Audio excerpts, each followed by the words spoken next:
Gold, trusted gold buyers. మీరు తాకట్టు పెట్టిన బంగారాన్ని విడిపించి ఈ రోజు ఉన్న మార్కెట్ ధరకు కొనబడను. మీ వీడియో నేను చూశాను.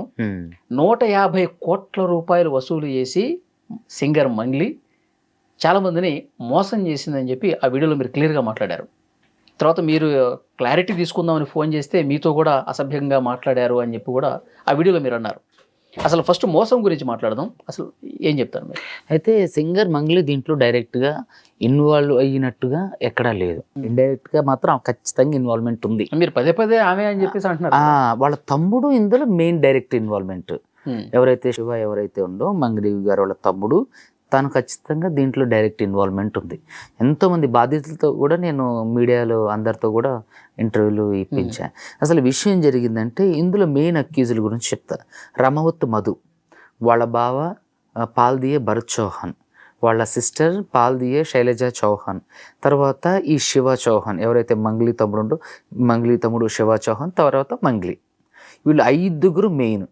సో ఇక్కడ ఏంటంటే ఈ శివ చౌహాన్ అనే అతను ఒక ఫేక్ గోకుల్ నందన ఇన్ఫ్రాస్ట్రక్చర్ ఇండియా ప్రైవేట్ లిమిటెడ్ అని ఒకటి పెట్టుకుంది. కథ నడిపించిందంతా మంగ్లీ. అంటే కథ నడిపించిందంతా మంగ్లీ అని చెప్పి మనకు బాధితులు చెప్తున్నారు. అదేవిధంగా ఎవడైతే మెయిన్ అక్యూజ్డ్ మధు ఉండో, రమావత్ మధు, ఆడు కూడా చెప్తుండు. సో కాబట్టి ఆవిడ ఖచ్చితంగా డైరెక్ట్గా ఎక్కడ ఎవరో ఆవిడకి అంటే మాట్లాడినట్టు కొంతమందితో మాట్లాడింది. బాధితులు వాళ్ళు చెప్పారు అని కొంతమందితో మాట్లాడింది. సో ఇక్కడ ఏంటంటే ఆవిడ డైరెక్ట్ ఇన్వాల్వ్మెంట్ లేదు, కానీ ఇండైరెక్ట్గా ఆవిడ ఉంది. ఆవిడకి తెలిసే జరిగింది, ఆవిడ నాలెడ్జ్లో ఉంది. ఎందుకంటే వాళ్ళ తమ్ముడు దీంట్లో మెయిన్ అక్యూజ్డ్. తను కూడా ఈ Gokul Nandana India infra private లిమిటెడ్లో మెయిన్ పార్ట్నర్ కూడా అతను. సో వీళ్ళందరూ కలిసి మోసం చేసి ఒక టీంని పెట్టుకుంది. బ్రదర్ వాళ్ళందరితో ఒక టీం ఏర్పాటు చేసుకుని ఇదంతా నడిపించారంట. టీమును పెట్టుకుని నడిపించడం కాదు. ఇక్కడ ఏం జరిగిందంటే ఈ మధు అనేటోడు మొదటి నుంచి ఆది నుంచి ఫ్రాడ్ గాడు. వీళ్ళు ఏం చేశారంటే ఇంపోర్ట్ అండ్ ఎక్స్పోర్ట్ బిజినెస్, తర్వాత ట్రేడింగ్ బిజినెస్, తర్వాత ఫ్లాట్ అంటే రియల్ ఎస్టేట్ బిజినెస్ దందా అని చెప్పేసి మేము మా దాంట్లో పెట్టుబడులు పెట్టండి, మేము ఎక్కువ మొత్తంలో మీకు డబ్బులు అంటే రిటర్న్స్ వచ్చేటట్లు ఏర్పాటు చేస్తాం అని చెప్పి వాళ్ళు ఏర్పాటు చేసి అట్లే కొన్ని భూములు అవన్నీ ఆస్తులు కొన్ని సిమెంట్ ఫ్యాక్టరీలలో పెట్టుబడులు పెట్టి, తర్వాత భూములు ఆస్తులు కొని, బినామీల పేరు మీద ఆస్తులు కొని వీళ్ళకి రిటర్న్స్ ఇంకే ఫోటో ఆపేశారు. వీళ్ళ ప్రధాన ఉద్దేశం ఏంటంటే వచ్చినంత దండుకొని ఐపీ పెట్టి వెళ్ళిపోవడం. సో ఇట్లా జరిగిన ఈ క్రమంలో ఏం జరిగిందంటే ఒక 4 నెలల నుంచి ఎవరికి అంటే పెట్టుబడులు పెట్టిన వాళ్ళకి 5 లక్షల కంటే ఎక్కువ పెట్టుబడి పెట్టిన వాళ్ళకి 3 సెంట్లు ఫ్లాట్లు రాసిస్తామని ఈ మంగ్లీ తమ్ముడు శివ, తర్వాత ఈ మెయిన్ అక్యూజ్డ్ రమావత్ మధు, తర్వాత పాల్ది భరత్ చౌహాన్, పాల్ది శైలజా చౌహాన్, వీళ్ళందరూ కలిసి వీళ్ళకి ఆశ చూపించేవాళ్ళు అంట. అప్పటి వరకు కూడా మీకు డబ్బులు తిరిగి వచ్చేంత వరకు మీకు ఇంట్రెస్ట్ కూడా ఇస్తామని చెప్పేసి అని చెప్పడం. ఇంట్రెస్ట్కి డబ్బులు తీసుకొని వీళ్ళ దాంట్లో పెట్టుబడులు పెట్టడం. తర్వాత పెట్టుబడులు పెట్టిన వాళ్ళకి 5 లక్షలు దాటిన వాళ్ళకి 3 సెంట్లు ఫ్లాట్ గిఫ్ట్గా రాసిటం ఇట్లా అని చెప్పేసి పెట్టుకొని ఒక fake India Gokul Nandana India private limited ఏదో పెట్టుకొని చేస్తుంటే దాంట్లో మంగ్లీ వాళ్ళ తమ్ముడు డైరెక్ట్గానే ఉండు. మీకు చాలా మీడియాకి నేను ఈ ఫోటోలు ఇచ్చా, ఇప్పుడు కూడా మీకు చూపిస్తా. ఏంటంటే మంగ్లీ వాళ్ళ తమ్ముడు ఇందులో ఆ ఇనాగ్రేషన్ ఫంక్షన్కి వచ్చిండు. ఇంకొక విషయం, మంగ్లీ బర్త్డే పార్టీ ఇష్యూలో కూడా ఈ మెయిన్ అక్యూజ్డ్ మధు ఎవడైతే ఉండో వాడుండు. సో వాడెవడో నాకు తెలియదు అంటుంది, కానీ నాతో మాత్రం ఫోన్లో మాట్లాడించింది. వాడి దగ్గర వెళ్ళి సార్న ఈ విషయం షార్ట్ అవుట్ చేసుకోండి. వాడు కూడా వచ్చి నన్ను కలుస్తున్నాడు. నేను ఒకటే చెప్పా, వాళ్ళంతా కలిసి నాతో మాట్లాడినప్పుడు నేను ఒకటే చెప్పా, బాధితులకు న్యాయం చేయండి. ఇప్పుడు ఎవరైతే నా దగ్గరకు 9 మంది వచ్చారో వాళ్ళ వరకు న్యాయం చేయండి, నేను ఇక్కడి వరకు దీంతో వదిలేస్తా అని అన్నా. అయితే వాడు వచ్చి నన్ను కలుస్తానని కలవకోకుండానే వెళ్ళిపోయిండు. అంటే అసలు కలవలేదు వాడు, కలవడు కూడా. అదంతా ఒక నాటకం, ఒక బోటకం అన్నట్టు. మనల్ని ల్యాగ్ మంగ్లీనే చెప్పింది అంటున్నారు కదా, మధు అనే పర్సన్ మిమ్మల్ని కలుస్తారు. మధు అనే పర్సన్ మిమ్మల్ని కలుస్తాడు. మధు వెళ్ళి వాళ్ళ భాషలో మాట్లాడుకుంటూ వెళ్ళి సార్న కలు అని అంటే ఆడు నేను 6 గంటలకు వచ్చి కలుస్తాను. ఏది ఈ వివాదం అంతా స్టార్ట్ కాకముందు, మీరు మీడియాకు రాకముందు. ఆ తర్వాత అతను వచ్చి కలవలేదు. ఆ తర్వాత నేను మీడియాతో కలవలేదు. మంగ్లీ నాకు ఫోన్ చేసింది చాలాసార్లు, నేను ఎత్తలేదు. మంగ్లీ మాట్లాడిన తర్వాత ఆవిడ యారగంటగా మాట్లాడింది. ఇక ఆ తర్వాత ప్రెస్ మీట్ పెట్టి అంత వివరాలు, ఈ వీడియోస్ ఇవన్నీ కూడా, ఫొటోస్ ఇవన్నీ కూడా మీడియాకి లీక్ చేయడం జరిగింది.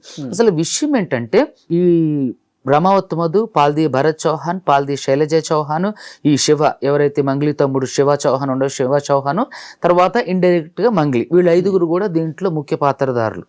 సో వీళ్ళు ఏం చేశారంటే వీళ్ళు డబ్బులు వసూలు చేసి బినామీల పేర్ల మీద ఆస్తులు కొన్నారు. వీళ్ళకి డబ్బులు ఎలా పెట్టుబడి పెట్టారు జనాలు అందరూ అంటే, మంగ్లీ వాళ్ళ తమ్ముడే ఉంటే ఈడెవడైతే మెయిన్ అక్యూజర్ రమావత్ మధు ఉండో, నేను మంగ్లీ వాళ్ళ చెల్లిని చేసుకోబోతున్నా, చిన్న చెల్లిని, సో మేమంతా బంధువులు అయిపోతున్నాం, ఈవిడే మొత్తం మెయిన్, ఈవిడే చూసుకుంటుంది, మా ఇంకా చాలా పెద్ద పెద్ద వ్యక్తులు ఉన్నారు, మంగ్లీ కూడా ఉన్నారు అనేసరికి వీళ్ళందరూ ఏంటంటే నమ్మకంతో అందరూ ₹1,00,000 దగ్గర నుంచి 50,000 నుంచి 5,000 నుంచి 10,000 నుంచి 5 కోట్ల వరకు పెట్టారు. వీళ్ళు ఎక్కడెక్కడ వసూలు చేశారు? ఈడు భరత్ చౌహాన్ ఇప్పుడు ఎవడైతే ఈ మన మధు ఉండో, రమావత్ మధు, వాడు చుట్టుపక్కల తాండాల్లో ఒక 7-8 తాండాల్లో ఒక 150 కోట్ల వరకు వసూలు చేసిండు. వాళ్ళ చుట్టాలను కూడా మోసం చేసిండు. తర్వాత ఈడెవడైతే రమావత్ మధు ఉండో వాళ్ళ మామ ఒకడు ఉంటాడు, వాడు ఒక ప్రైవేట్ కంపెనీలో పనిచేసిండు, ఆయుర్వేదిక్ కంపెనీలో. ఆ ఆయుర్వేదిక్ కంపెనీలో పనిచేసిన వాళ్ళు అందరూ కూడా కర్నూలు, డోను, ఆదోని, గద్వాల్ ఇటువైపు ఏరియాలో ఉన్నవాళ్ళు. సో వాళ్ళ మావ ద్వారా అటు పరిచయాలు చేసుకొని డైరెక్ట్గా మధు, మన మంగ్లీ వాళ్ళ తమ్ముడు శివ చౌహాన్ ఇద్దరు కలిసి వెళ్ళి అక్కడ కలిసి కూర్చొని మాట్లాడి అందరితో ఇన్వెస్టర్స్తో మాట్లాడి అక్కడ నుంచి కూడా దాదాపుగా 12 కోట్ల వరకు అక్కడ వసూలు చేయడం జరిగింది. సో ఇవన్నీ వసూలు చేసి వీళ్ళందరూ బెనామీ పేరు మీద ఆస్తులు కొన్నారు. నేను మన ఎవరైతే బాధితులు ఉన్నారో వాళ్ళని అడిగితే మంగ్లీ గారి పేరు చెప్పారండి. మంగ్లీ గారు మేము కలిసి పబ్బు కడుతున్నాం కోకాపేటలో అని చెప్పారు. తర్వాత స్కూలు ఒకటి రన్ చేస్తాను అచ్చంపేటలో, మిర్యాలగూడలో ఒక హాస్పిటల్ రన్ చేస్తాను అని చెప్పారు సార్. రన్ చేస్తాను ఆల్రెడీ రన్ చేస్తాను అని చెప్పారు. ఇప్పుడు రన్ చేస్తాను, అందుకనే రన్ చేస్తున్నాం, దానికి పెట్టుబడులు పెట్టండి అంటే మేము పెట్టుబడులు పెట్టాం సార్. ఆవిడ మొహం చూసే పెట్టాం. కొంతమంది అయితే ఆవిడతో కూడా డైరెక్ట్గా మాట్లాడారు. తర్వాత ఈడెవడైతే రమావత్ మధు ఉండో, ఈ రమావత్ మధు డైరెక్ట్గా మంగ్లీ వాళ్ళ ఇంట్లో తీసిన వీడియోలు కూడా మనకు పంపించారు బాధితులు. రమావత్ మధు వాళ్ళ తమ్ముడు. ఇది మంగ్లీ వాళ్ళ ఇల్లు కోకాపేటలో, మంగ్లీ వాళ్ళ ఫ్లాట్ ఇది. ఓకే, ఇదిగోండి ఇక్కడ వీళ్ళందరూ ఎవరు అందులో అందరూ ఇందులో ఉన్నోళ్ళు ఇప్పుడు బాధితులు. ఓకే, వీళ్ళందరూ బాధితులు. సో ఆ రోజు మంగ్లీని కలిసే ఉంటారు కదా, కలిస్తే సెల్ఫీ ఇవ్వలేదంట. మన వీళ్ళు అడిగారు, వాళ్ళు అంత దూరం నుంచి వచ్చి మంగ్లీ ఇంటికే వచ్చి సెల్ఫీ అయితే రాలేదంట. ఆవిడ గదిలో ఆవిడే ఉందంట. సో ఇంట్లో ఉంది కానీ వీళ్ళని కలవలేదు. వీళ్ళు సెల్ఫీ అడిగితే, అంటే సెల్ఫీ తీసుకోవడానికి ఒక ఆయన ట్రై చేస్తే ఇట్లా చేయి అడ్డం పెట్టిందంట, వాళ్ళు సెల్ఫీ తీసుకోలేదు. సో ఇందులో అయితే మంగ్లీకి డైరెక్ట్ ఇన్వాల్వ్మెంట్ లేదు. కానీ వాళ్ళ తమ్ముడు చేసే, ఇప్పుడు ఎక్కడో ఇరాన్లో యుద్ధం జరుగుతుంటే ఇండియాలో తెలిసింది, వాళ్ళ మంగ్లీ వాళ్ళ తమ్ముడు అతనితో తిరుక్కుంటూ చేస్తుంటే తెలీదా ఏం చేస్తుండే వీడు అని.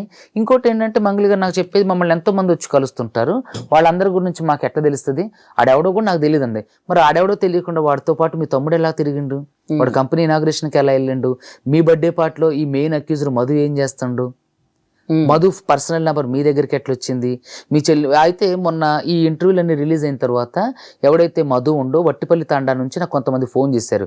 ఈ ఇంద్రాణి చౌహాన్ తర్వాత ఈ మంగ్లీ ఒక ఫంక్షన్కి అటెండ్ అయ్యి అక్కడ నుంచి డైరెక్ట్గా మధు వాళ్ళ ఇంటికే వెళ్ళి అక్కడ ఒక రోజు స్టే చేశారని కూడా, అక్కడ ఎవరైతే డబ్బులు పెట్టిన వాళ్ళు ఉన్నారో సర్దార్ అని ఒక అతను ఫోన్ చేసి మీడియాతో కూడా మాట్లాడిచ్చారు వీళ్ళందరూ.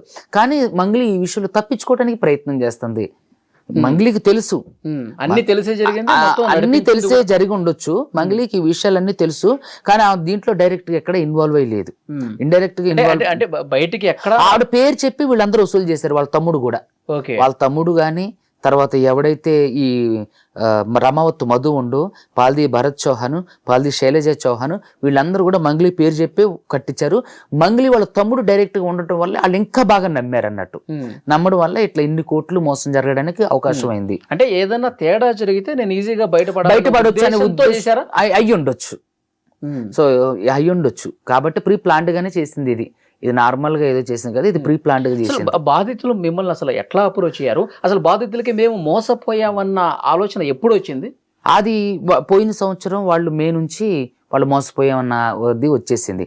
ఇదేంటంటే వీళ్ళకి డబ్బులు ఇవ్వటం ఆపేసిండు, వడ్డీలు ఇవ్వడం ఆపేసిండు, భూములు రిజిస్ట్రేషన్ చేస్తానని ఆపేసిండు. అంటే అప్పటి వరకు ఇచ్చిండు, అప్పటి వరకు ఇచ్చిండు. ఒక 4 నెలలు 3 నెలలు ఆ రిటర్న్స్ అన్ని అప్పటి వరకు ఇచ్చిండు. ఇచ్చిన తర్వాత వీడు ఏం చేసిండంటే ఆ డబ్బులన్నీ ఎక్కువైపోయేసరికి వీడి మీద కేసులు అయింది, CBCID కేసులు అయినాయి. ఆడు జైలుకి వెళ్ళిపోయిండు. భరత్ చౌహాన్, తర్వాత శైలజ చౌహాన్, తర్వాత వీడు ఏది మధుగాడు వీళ్ళు జైలుకి వెళ్ళారు. జైలుకి వెళ్ళేసరికి ఇక్కడ మొత్తం డబ్బులు ట్రాన్సాక్షన్స్ అన్నీ ఆగిపోయినాయి. వీళ్ళు ఏం చేశారంటే ఈ డబ్బులతో ఇక్కడ బాధితుల దగ్గర నుంచి వసూలు చేసిన డబ్బులతో బెనామీల పేరు మీద వాళ్ళ మధుగడ వాళ్ళ అక్కల పేర్ల మీద భూములు కొండవు, భూములు ఇళ్ళు అవన్నీ కొని రిజిస్ట్రేషన్ చేయించేసిండు. వాడు ఊర్లో తండాలో రోడ్డు లేదు కానీ ఆడు పెద్ద విల్లా కట్టిండు 5 కోట్లు 6 కోట్లు పెట్టి. తర్వాత విలాసవంతమైన అపార్ట్మెంట్లు కొండు. మంగ్లీ గారి బర్త్డేకి ఈ మధు అక్యూజర్ మధు 15 లక్షల రూపాయల డైమండ్ నెక్లెస్ గిఫ్ట్గా ఇచ్చానని బాధితులు చెప్తున్నారు. వీళ్ళు కూడా వెళ్ళారంట ఒక 2-3. సో ఇట్లా నేను ఏమంటానంటే బాధితులు సిబిసిఐడి కేసులు దీని గురించి అయినాయి. వాడు అరెస్ట్ అయ్యిండు, జైలుకి వెళ్ళిండు, హైకోర్టు నుంచి బెయిల్ తెచ్చుకుండు.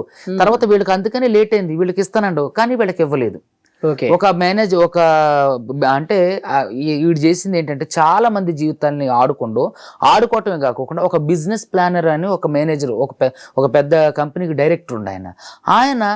ఆయనతో రిజైన్ చేయించి వీడు దాంట్లో జాయిన్ చేసుకుని చెప్పించి 5 లక్షల రూపాయల జీతం వచ్చే దాని నుంచి రిజైన్ చేయించుకొని వీడి దగ్గర ఉంచుకొని ఇప్పుడు అతన్ని కూడా ఇండైరెక్ట్ గా వేరే వాళ్ళు అతన్ని కూడా ఆరోపణలు చేసి అతని జీవితాన్ని కూడా బజారుకి లాగడానికి చూస్తున్నారు. ఇట్లా చాలా మంది దాదాపు ఒకళ్ళు అబద్ధం చెప్తారు, 2 అబద్ధం చెప్తారు, 100 మంది అబద్ధం చెప్తారా? మంగ్లీ గారి పేరు చెప్పి మా దగ్గర డబ్బులు వసూలు చేశారు, వాళ్ళ తమ్ముడు కూడా వాళ్ళతో పాటు ఉంటుందో మేము నమ్మిన అందరూ ఒక్కళ్ళు అబద్ధం చెప్తారు. ఎంతమంది ఇప్పుడు ఇన్ని కోట్ల రూపాయలు వసూలు చేసినప్పుడు దీని మీద కేసులు కూడా అయినప్పుడు మంగ్లీ గారికి ఈ రోజు వరకు తెలియకపోవడం ఏంటి? అదే చెప్తున్నా కదండి, తెలిసే ఉంటది ఖచ్చితంగా. సో కాబట్టి నాకు తెలిసినంత వరకు ఏంటంటే వీళ్ళంతా కలిసి గూడుగుట్టని చేశారు. వాళ్ళు ఇలాంటి జరిగేసరికి వాళ్ళు చాలా సింపుల్ గా ఎస్కేప్ అవుతున్నారని నాకు అనిపించింది.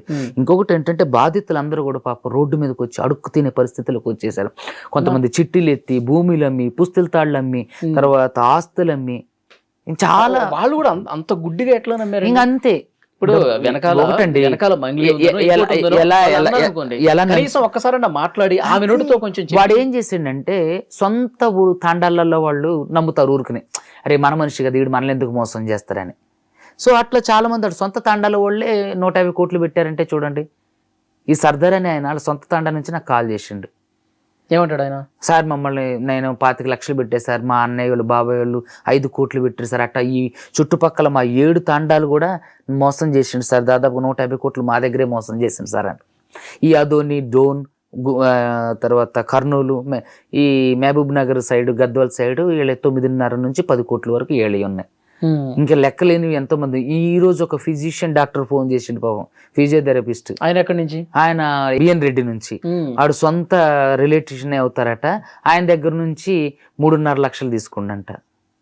ఇట్లా అందరి కాటికి దోచుకోండి, అందరి దగ్గర దోచుకొని ఇది ఇప్పటి వరకు బయటకు రాలే ఈ స్కామ్. నేను బయట పెట్టిన తర్వాత ఇది బ్లాస్ట్ అయ్యి అన్ని మీడియా ఛానల్, ప్రధాన మీడియా ఛానల్ వచ్చి వాళ్ళు డబ్బులు కట్టలు పోసి లెక్క పెట్టారు.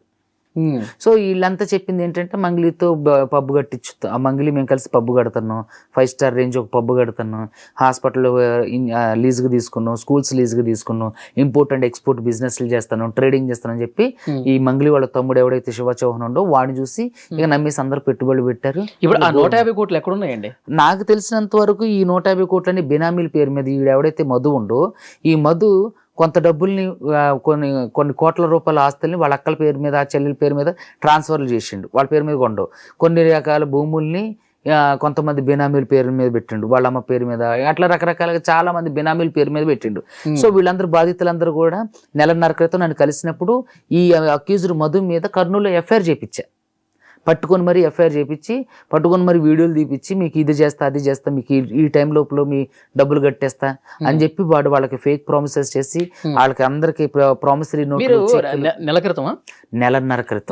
క్రితం మీరు ఎఫ్ఐఆర్ చేసినప్పుడు ఈ స్కామ్ గురించి మీకు అప్పుడే తెలిసినప్పుడు నేను వెయిట్ చేస్తాను ఇంకా వివరాల కోసం, ఇంకా ఎవిడెన్స్ కలెక్ట్ చేసి. ఎందుకు ప్రెస్ మీట్ పెట్టలేదు అంటే ఇప్పుడు అది తప్పు కదండి. ఇప్పుడు దీంట్లో ఏది నిజాలని తెలుసుకోకుండా మనం ప్రెస్ మీట్ లో ఏమని చెప్తాం? సో నాకు ఎవిడెన్స్ వచ్చేంత వరకు మీరు ఎఫ్ఐఆర్ కట్టించారు కదా, అంటే చేశాడని చెప్పి నేను ఏమంటానంటే ఆరోపణ చేస్తే కదా ఆధారాలు కూడా చూపించాలి.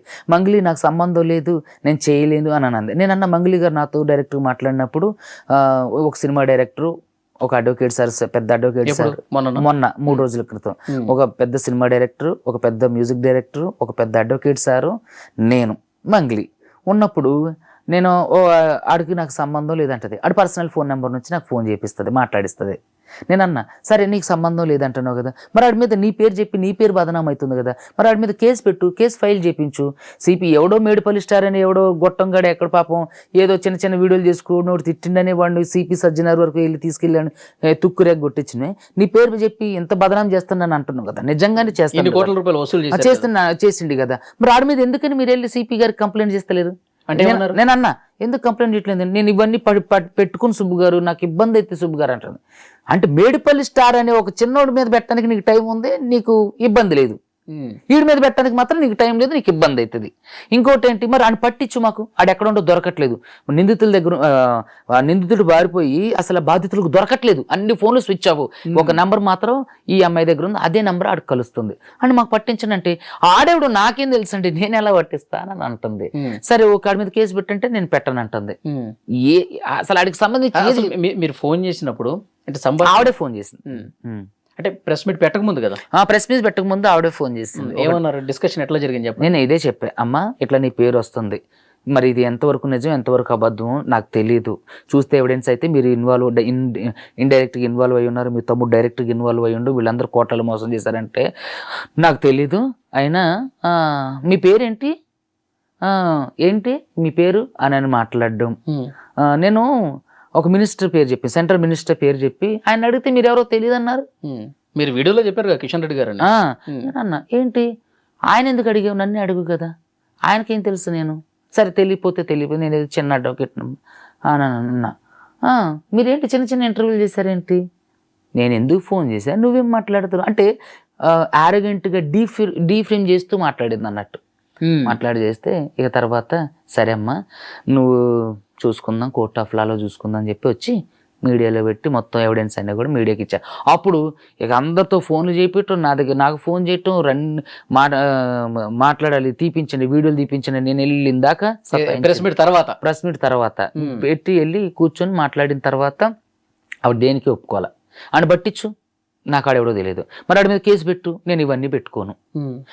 ఎవడో ఒక చిన్న సాధారణంగానే అతనితో అన్నది అంటున్నారు కదా మధు నువ్వు వెళ్ళి కలవమని చెప్పింది ఫస్ట్ రోజు ప్రెస్ మీట్ కు ముందు రోజు కలవమంది, అక్కడ కలవలేదు, ఆ అమ్మాయి 6 గంటకి మాట్లాడింది, నేను ప్రెస్ మీట్ పెట్టి వివరాలన్నీ మీడియాకి ఇచ్చేసాను. ఆ తర్వాత ఈ వీడియోలు తీపించమని చెప్పేసి నన్ను చాలా సార్లు కలిసి బ్రతిమలాడింది. నేను అన్నా సార్ మీ తప్పు లేదండి, ఓకే అని పట్టించండి, ఆడెవడో నాకు తెలియదు, ఆడు నాకేం తెలుసు అంటలేదు. ఫోన్లో మాత్రం ఆ రోజు కూడా ఫోన్లో మాట్లాడిచ్చింది ఆడుతూ. వాడు డైరెక్ట్ గా మంగ్లీ ఇంటికి తీసుకెళ్లి మంగ్లీ అపార్ట్మెంట్ లో కూర్చోబెట్టి దిగిన ఫోటోలు వీడియోలు ఉన్నాయి, వాళ్ళ తమ్ముడు వీడియోలు ఫోటోలు ఉన్నాయి. మీరు ఏమి తప్పు చేయలేదంటే మీ దగ్గర ఆధారం ఉంటే మీడియాకి ఇవ్వండి పోనీ. ఓకే మీరు కట్ల లెక్క పెడుతున్నారు కదా డబ్బు, అది ఎప్పుడండి అది మొన్న అంటే 3-4 months అవుతుంది అవన్నీ. అంటే ఏ సందర్భం అది అంటే మా దగ్గర ఇన్ని డబ్బులు ఉన్నాయి, మా టర్న్ ఓవర్ ఎంత ఉంది అని చెప్పి ఇంకా ఆశావాహుల్ని తెచ్చుకోవడం కోసం వీళ్ళు ఏం చేస్తారంటే ఎవరైనా ఇన్వెస్టర్స్ వచ్చారు ఇన్వెస్ట్మెంట్ పెట్టడానికి, వాళ్ళని ఒక ఖరీదైన హోటల్కి తీసుకెళ్ళి ఖరీదైన ఫుడ్ ఆర్డర్ చేసి తినిపించి టిప్పు ఒక 10,000 ఇస్తారన్నట్టు. టిప్పు 10,000 దాంతో చూసిన ఆశావాహుడు వీడు ఎంత ఎదిగిపోయిందా 10,000 టిప్ అని కంగారు పడతారు, బొట్లో పడతారు, ఆ తర్వాత రోడ్డు మీద పడతారు ఆశావాహుడు. సో ఇట్లా చాలా వరకు ఇవన్నీ చేసి స్కాములు చేసి చేసిన డబ్బులన్నీ కూడా.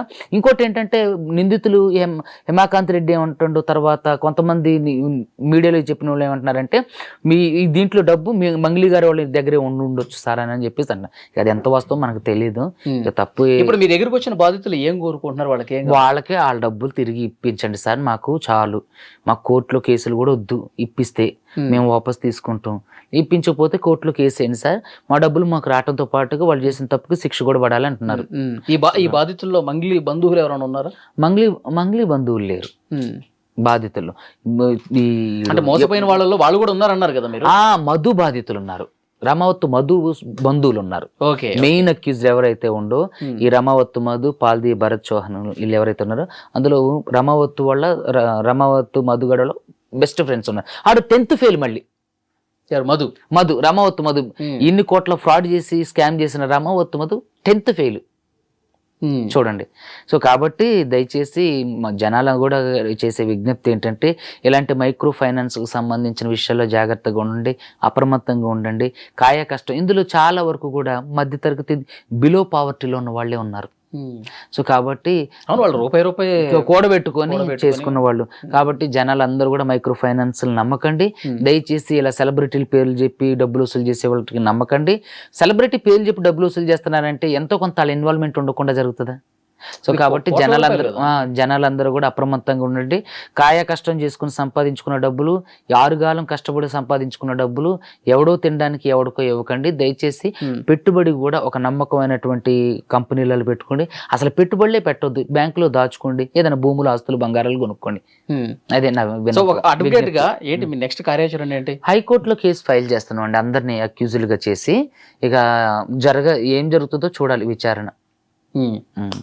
అంటే మంగ్లీ గారు భయపడి వెనక్కి తగ్గి మీతో మళ్ళీ కాంటాక్ట్ లోకి వచ్చి కాంప్రమైజ్ ఏం లేదండి. ఇక ఇప్పుడు ఇంతకు వచ్చిన తర్వాత ఏదున్నా కోర్ట్ ఆఫ్ లాలో తేల్చుకోవటమే. ఖచ్చితంగా ముందుకేనండి. క్లయింట్లకి డబ్బులు వాళ్ళకి చాలా అవకాశం ఇచ్చాం, వాళ్ళు ఎవ్వరూ దాన్ని వినియోగించుకోలేదు. మధుగడికి అవకాశం ఇచ్చాం. ఆ రోజు కర్నూలులో ఎఫ్ఐఆర్ చేసినప్పుడు కూడా అన్నారే, నువ్వు చేసేది తప్పు, నీ జీవితం ఇంకా బుగ్గిపాలు కాకముందే, బదనం కాకముందే వాళ్ళ డబ్బులు అన్నీ వాళ్ళకి ఇచ్చేస్తా సార్, 30వ తారీఖు కల్లా ఇచ్చేస్తా సార్, ఫిబ్రవరి 30వ తారీఖు కల్లా ఇచ్చేస్తారు, మార్చి 30వ తారీఖు కల్లా ఇచ్చేస్తా. ఇట్లా మార్చి 30వ తారీఖు కల్లా ఇచ్చేస్తాను అన్నాడు. మళ్ళీ అడిగితే ఏప్రిల్ లాస్ట్ వీక్ అని అన్నాడు. ఇక వీళ్ళు సహనం కోల్పోయి నా దగ్గర ఉన్న మా ఫ్రెండ్ తిరుమలని ఉండు, ఆయన గద్వాలు ఎక్స్ కంటెస్టెడ్ ఎమ్మెల్యే అల్లుడు, నాతో ఉస్మానియా యూనివర్సిటీలో నాకు బాగా పరిచయం. సో అతను గద్వాల ఏరియాకి సంబంధించిన అతను, వాళ్ళకి తెలిసిన వాళ్ళందరూ వీళ్ళందరూ. సో అక్కడ నుంచి ఆయన ద్వారా తిరుమల ద్వారా నన్ను వచ్చి అప్రోచ్ అవడం అయింది. ఓకే, చూద్దాం సార్ నెక్స్ట్ ఏం జరగబోతుందో. అదే కదా.